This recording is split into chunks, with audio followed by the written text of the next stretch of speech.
আরবদের নেতৃত্ব ছিল আবু জাহেলের হাতে, আবু লাহাব, উতবা, শাইবা, রাবিআ তাদের হাতে। আবু জাহেলদের ওই যুগটাকে বলা হতো আইয়ামে জাহিলিয়াত। কি বলা হতো? আমরা সবাই জানি আইয়ামে জাহিলিয়াত বলা হতো অন্ধকারাচ্ছন্ন যুগ। এই যুগের অন্ধকারাচ্ছন্ন পরিবেশে নিমজ্জিত মানুষগুলো ওই যুগটাকে আইয়ামে জাহিলিয়াত বলে আর কি। কেন তারা আইয়ামে জাহিলিয়াত বলতো? খুব গভীরভাবে লক্ষ্য করলে দেখা যায় যে সেখানে কয়েকটা মৌলিক পাপ ছিল, কিছু অজ্ঞতা ছিল, এই কারণে সেই যুগটাকে অজ্ঞতার যুগ বলা হতো।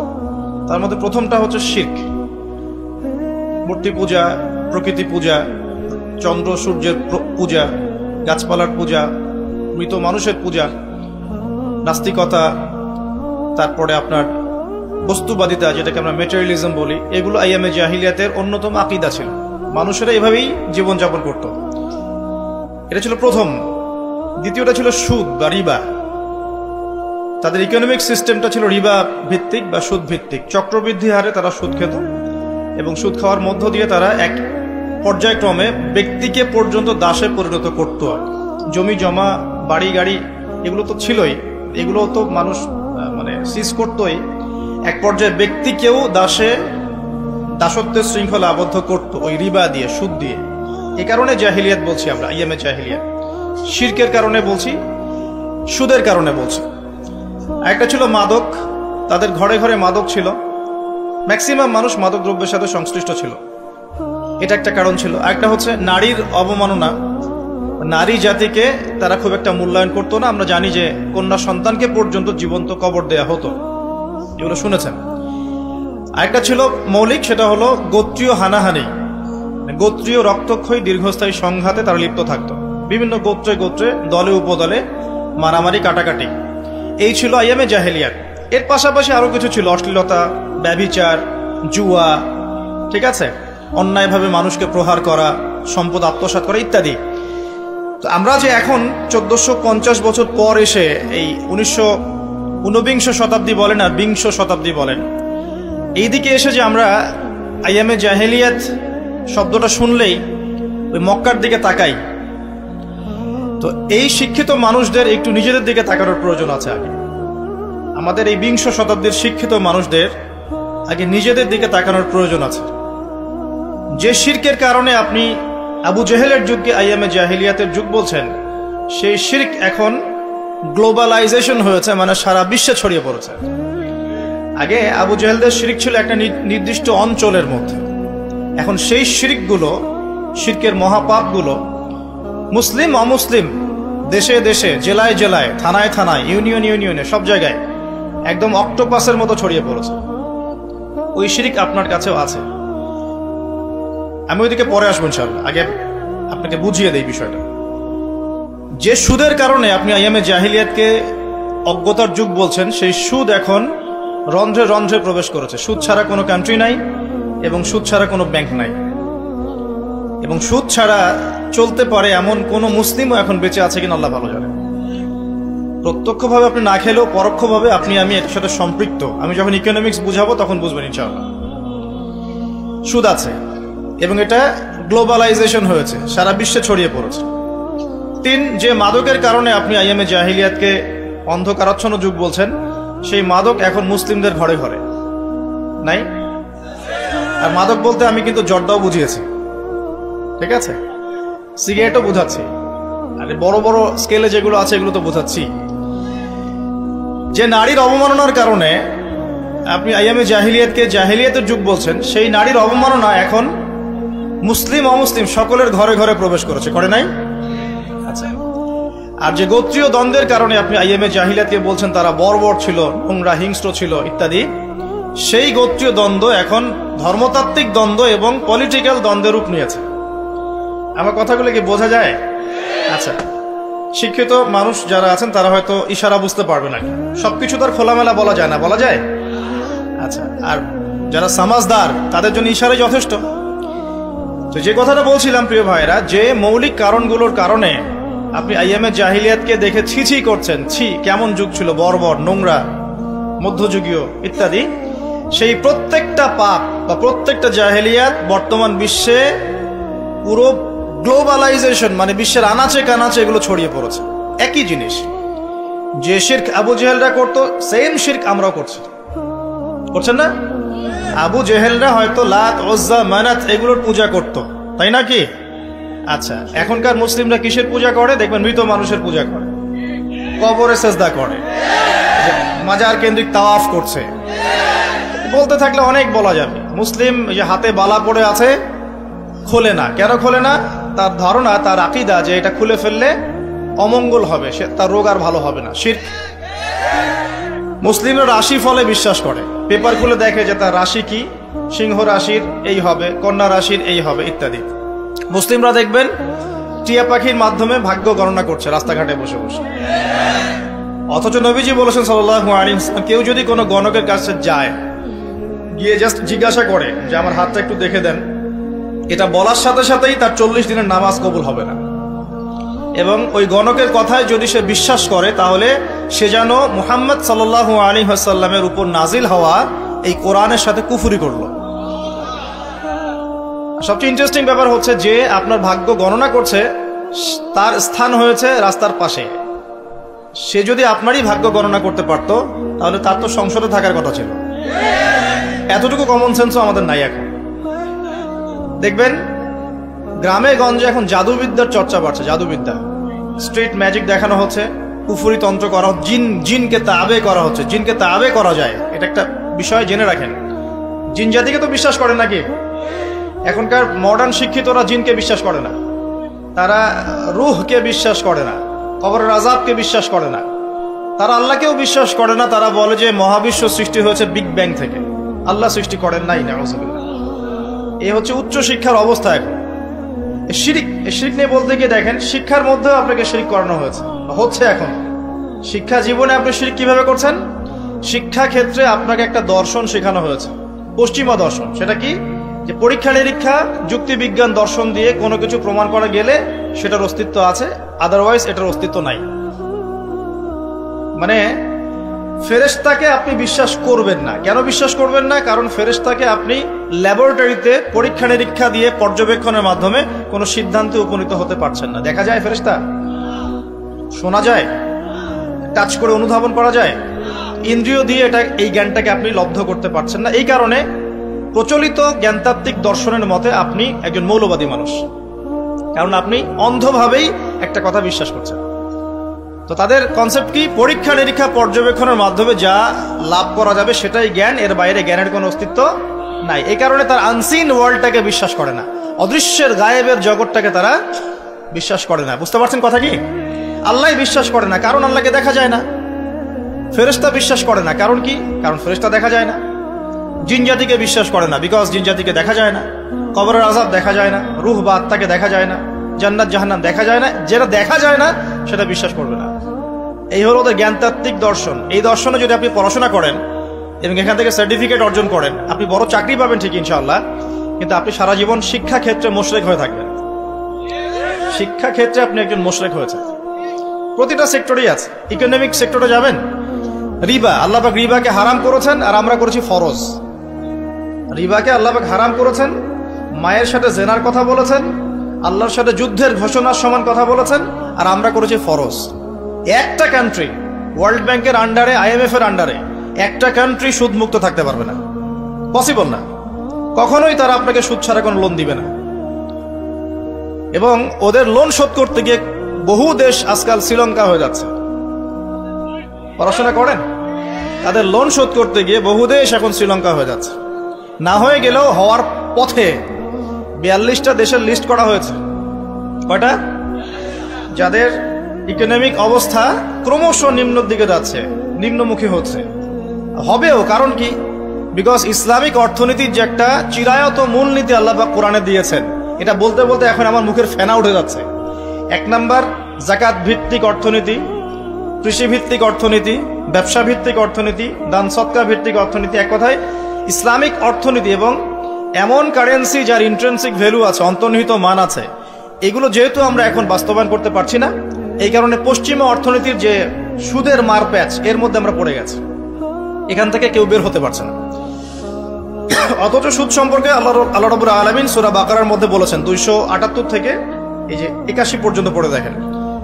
তোমরা সুদ ছেড়ে দাও, ওয়াইল্লাম তাফআলু, যদি তোমরা এটা না করো, সুদ না ছাড়ো, তাহলে ফাযানু বিহারবিন মিনাল্লাহি ওয়া রাসূলিহি, আল্লাহ এবং তার রাসূলের সাথে যুদ্ধের ঘোষণা শুনে রাখো। তো যুদ্ধ আমরা করছি আল্লাহ এবং রাসূলের বিরুদ্ধে। তো আল্লাহ এবং তার রাসূলের বিরুদ্ধে যুদ্ধ করে কেউ কি সফল হবে? এই কারণেই আল্লাহ পাকের হারামটাকে যে আমরা হালাল করে নিয়েছি, এটাও এক প্রকার শিরক। এটা কি? এটাও শিরক। আল্লাহ পাক দিয়েছেন দিনার দিরহাম, মার্কেটে আপনি খুঁজে পাবেন না, হারাম করে দেওয়া হয়েছে। পশ্চিমারা বলেছে এটা ব্যান, চলবে না। কি চলবে? ডলার। ডলার চলবে। ডলার হচ্ছে হার্ড কারেন্সি, বাকি সব সফট কারেন্সি।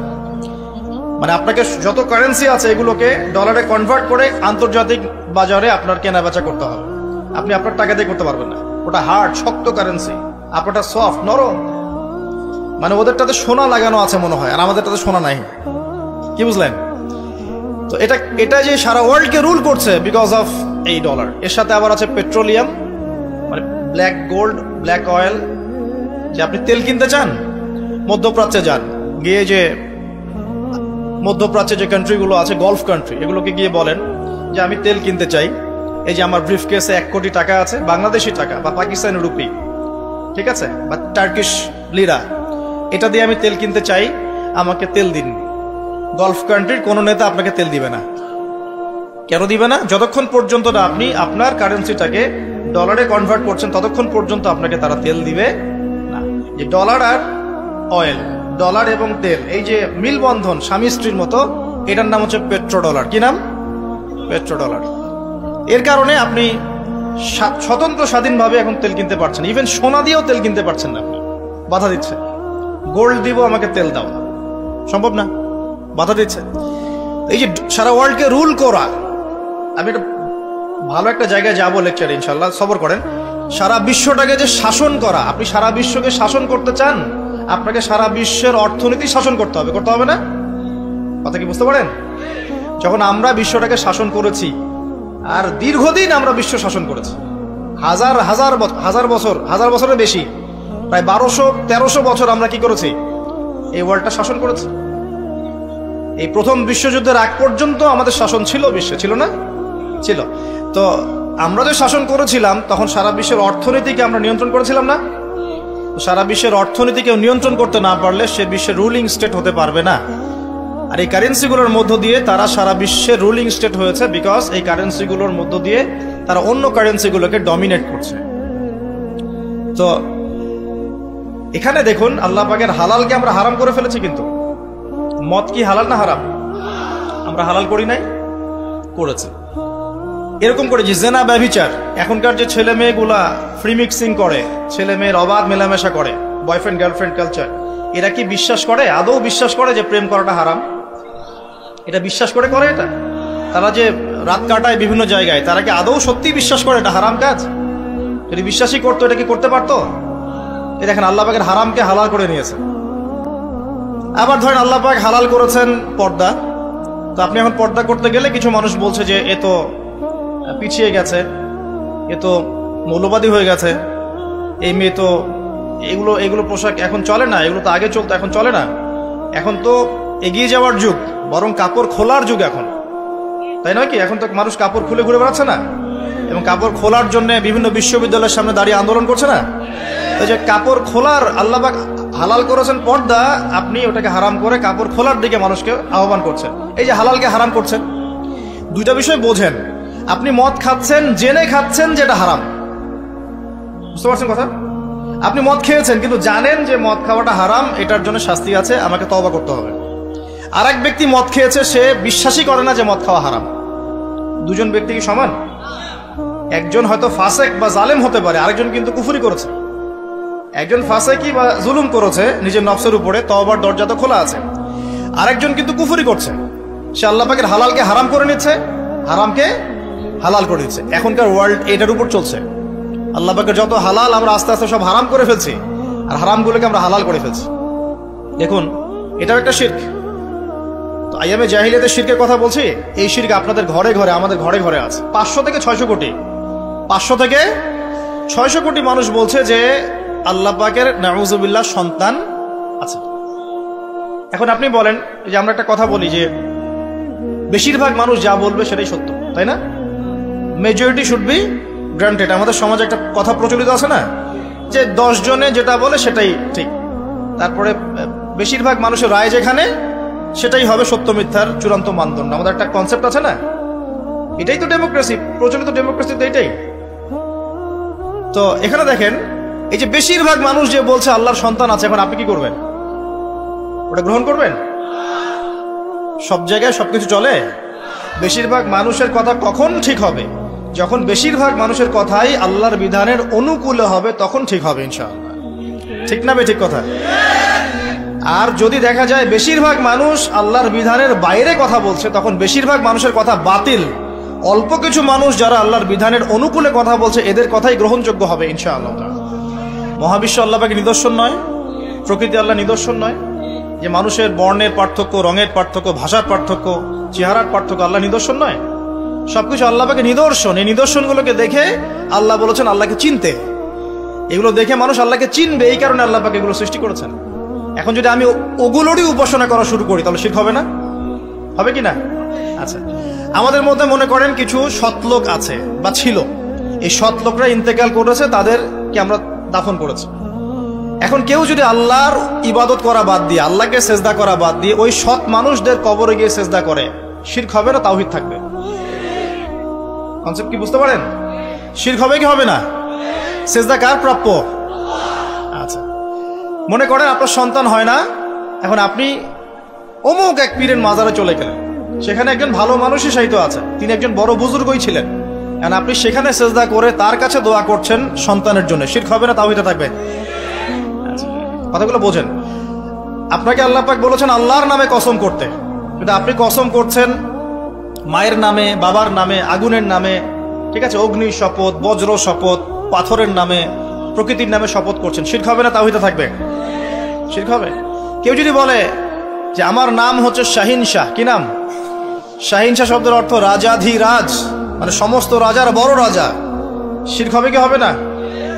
জিনের উপাসনা করছে, ওই দিক থেকে কথা দিকে আসলো, জিনের উপাসনা করছে, জিনকে তাবে করছে, জিনকে বশ করছে এবং জিনের কাছে সে সাহায্য চাচ্ছে, এবং এর মধ্য দিয়ে সে কুফরি করছে, তাবিজ করছে, হ্যাঁ, জাদু দেখাচ্ছে মানুষকে, এগুলো শিরক হবে না তাওহীদ থাকবে?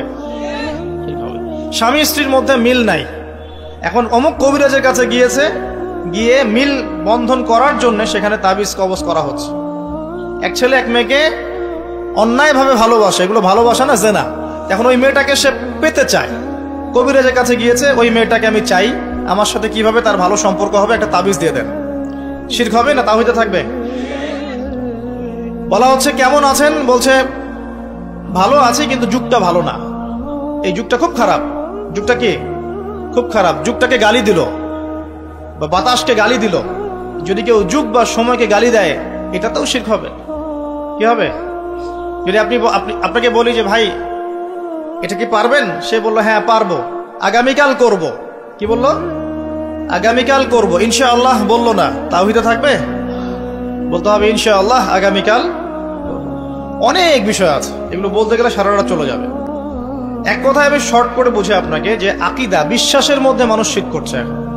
যে কেউ বিশ্বাস করছে আল্লাহ বলতে কেউ নাই, বিগ ব্যাং দিয়ে মহাবিশ্ব সৃষ্টি হয়েছে। কেউ বলছে আল্লাহ আছেন, আরোহ ইলাহ আছে, আল্লাহ আছেন, আরোহ ইলাহ আছে, শিরক হয়ে যাবে। কেউ বলছে যে আল্লাহ পর্যন্ত পৌঁছাতে আমার মাধ্যম লাগবে। মাধ্যম হচ্ছে মৃত মানুষেরা, যারা বড় বড় সৎ মানুষ ছিলেন, পীর বুজুর্গ ছিলেন, যারা মারা গেছেন, তাদের ইবাদতের মধ্য দিয়ে, তাদের কাছে সেজদা করার মধ্য দিয়ে আমি আল্লাহর পর্যন্ত পৌঁছে যাব, শিরক হবে না? আল্লাহ আল্লাহকে সেজদা করতে বলেছেন, আমরা যদি আল্লাহকে সেজদা না করে অন্য কাউকে সেজদা করি, কি হবে? আল্লাহ পাক বলেছেন মুখলিসিন লাহুদ্দিন, ইখলাসের সাথে আল্লাহর সন্তুষ্টি অর্জনের জন্য নামাজ পড়তে, কুরবানি করতে। আপনি নামাজে দাঁড়িয়েছেন, লোকজন আপনাকে দেখছে, লোকজন যে আপনাকে দেখছে, তাদের দৃষ্টিতে ভালো হওয়ার জন্য আপনি নামাজটাকে সুন্দর করে পড়ছেন, ধীর স্থির ভাবে, শিরক হবে কি হবে না? শিরক হবে। তো এই যে বিশ্বাসের মধ্যে অনেক শিরক হয়, আবার কর্মগত শিরক হয়ে যায়, কাজ করতে গিয়ে মানুষ শিরক করে ফেলে, আবার কথায় মানুষ শিরক করে। আমি বুঝাতে যাচ্ছি, শুধু ধর্মতাত্ত্বিক ক্ষেত্রেই শিরক সীমাবদ্ধ তা নয়, এটা আপনার পড়াশোনার মধ্যেও ঢুকেছে, আপনার অর্থনীতিতে ঢুকেছে, আপনার সংস্কৃতির মধ্যেও শিরক ঢুকেছে, এবং পলিটিক্সের মধ্যে শিরক তো অনেক আগে থেকেই ছিল। এই সব কিছু মিলিয়ে এখনকার বিশ্বের শিরকটাকে গ্লোবালাইজেশন করা হয়েছে, মানে সারা বিশ্বে ছড়িয়ে দেওয়া হয়েছে। এখন শিরকের যে স্কেল, আবু জাহেল আবু লাহাবদের যে শিরকের স্কেল ছিল সেটা যদি এতটুকু হয়, এখনকার শিরকের স্কেল এত বড়। এখন বলেন কে জাহিলিয়াতের মধ্যে আছে? ওরাই কি শুধু আইয়ামে জাহিলিয়াতে ছিল না আমরাও আছি? আছি। ওদের প্রবলেম ছিল রিবা। এখন এই রিবা বা সুদ সারা বিশ্বে ছড়িয়ে পড়েছে কি পড়ে নাই? সুদ খান না আপনি? খান, না হলে দেন, না হলে সাক্ষী থাকেন, না হলে লিখে রাখেন, কিছু একটা তো করেন। এই যে নবী সাল্লাল্লাহু আলাইহি ওয়াসাল্লাম বলেছেন আলামাতুস সাআ, কিয়ামতের অন্যতম একটা নিদর্শন হচ্ছে ওয়া আন তারাল হুফাতাল উরাতাল আলাতা রিয়াশাই ইয়াতাতাওয়ালুনা ফিল বুনিয়ান। কিয়ামতের অন্যতম নিদর্শন হচ্ছে সমাজের সব